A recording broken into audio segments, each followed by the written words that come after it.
Ukraine. I don't want to talk about the complexities in the Middle East. I don't want to talk about what's happening in USAPAC or USAL or anything going on in the world. I want to talk to you about how you, chaplain, can affect the world. You see, I want to give you some inspiration and instruction that will be instrumental in your mission. I want to give you some marching orders. I want to give you a mission statement. I want to give you something to transcend your environment. I want to give you an operational overview of my expectations for you as a chaplain. I want to empower you to take on a world that sometimes dismisses you, that tells you to take your little religion and go sit in the proverbial corner. Take your faith and go play in your frivolity. You see, when we need a prayer, chaplain, we'll call you. We're going to talk today. So my subject today is, your leadership is a sermon. Be careful how you preach it, chaplain. Now I'm going to say that again for the people in the back who didn't hear me. My subject today is, your leadership is a sermon. Be careful how you preach it, chaplain. You see, chaplain, you are a leader that has been called by God. Chaplain, you are the foundation of the unit. You are the morale of the unit. You are the integrity of the unit. You are the 550 cord that holds the unit together. Chaplain, you have the power to bring a different type of energy, a different type of expertise, a different type of experience to educate, elucidate, and electrify a unit.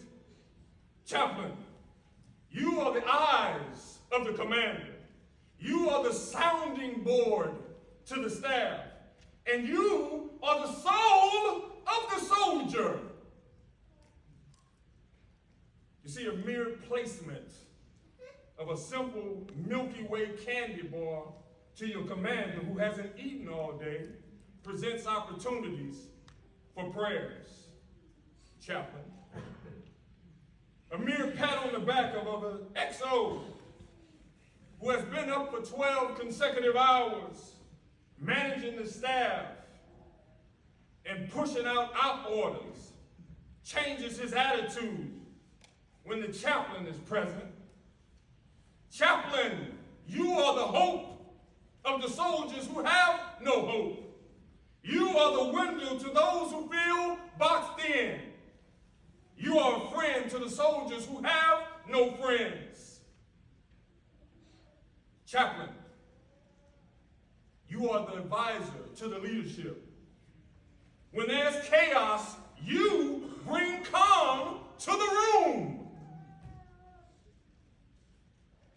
You are there when the Red Cross messages come in. You stand shoulder to shoulder with the casualty assistance officer when a service member dies. They lay in your arms although they're confused and angry and mad at God. Chaplain, you give last rites to soldiers. Provide memorial services.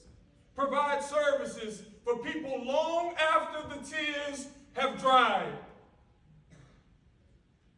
Chaplain, you can walk into any commander's office, any sergeant major's office, any office in the Army with no appointment because you represent God.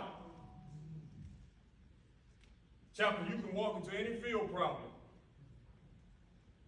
CPX, PT test, PX, or a hornet's nest. If you have good credibility with the soldiers, your mere energy changes the geography in the room. Chaplain, you have to harness your power to be a beacon of light for the soldiers.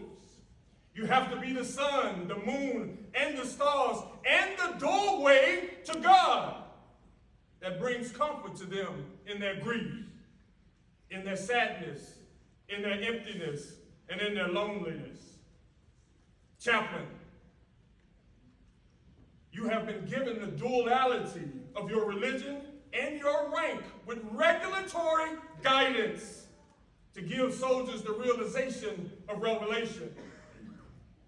Chaplain, you have been entrusted to be in charge of human beings,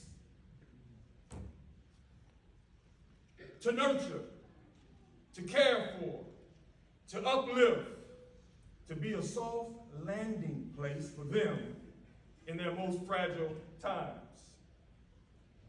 In their times of immorality, decadence, dehumanization, moral injury, they come to you for guidance, for your prayers, for God's forgiveness.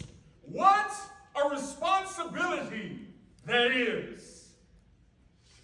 To whom much is given, much is required. But chaplain, listen to me carefully now. But the sad reality is, many of us have given away our power. We shrink in our responsibility. We cower in our commitment because we're not sure of our own identity. We are not firm in our own integrity of our calling. We too often look to the left and the right and become insecure because we think they are better soldiers, better leaders. We hide in our offices of insecurity. We stay immersed in our email instead of our prominence in our presence. We hide behind our rank instead of putting on our rucksack and living in the reality of being a beacon of light for our soldiers. We tip around in our mendacity of hope, our consecration with God, because we start comparing ourselves to other officers, their experiences, their warfighting capabilities, their badges and their tabs. But chaplain, we have been called by God to counsel what's behind the tab. And that is the soul of the soldier. Comparison is the thief of joy. You need not compare yourself. You need to become yourself. You need not look around to compare yourself, but chaplain, you need to look up to see who has prepared you. Oh no, I'm going to say that again. You need not look around to compare yourself. You need to look up to see who has prepared you. Your cross is your credential. Your crescent is your credibility. Your tablets are your templates. You see, there's no one like you. Your leadership is a sermon. Be careful how you preach it. Now that I've given you your marching orders, your direction, and what you need to do to feel empowered, chaplain, I'm going to tell you a short story because the man that's sitting here before you was an E4, a drunk, suicidal, 2 Article 15s, chapter paperwork in hand. And a chaplain came to minister to me for an hour. And he said, why don't you become a chaplain to help those like yourself? And I've been on that mission for 30 years. Now I'll pass that on to you. In every unit I've been in for the last 30 years, I'm asked the same question. Where do you get all of that energy? I say with confidence. I say with consistency. I say with assurity. And I say with 100% of my calling. Because I'm a chaplain. Woo! Thank you.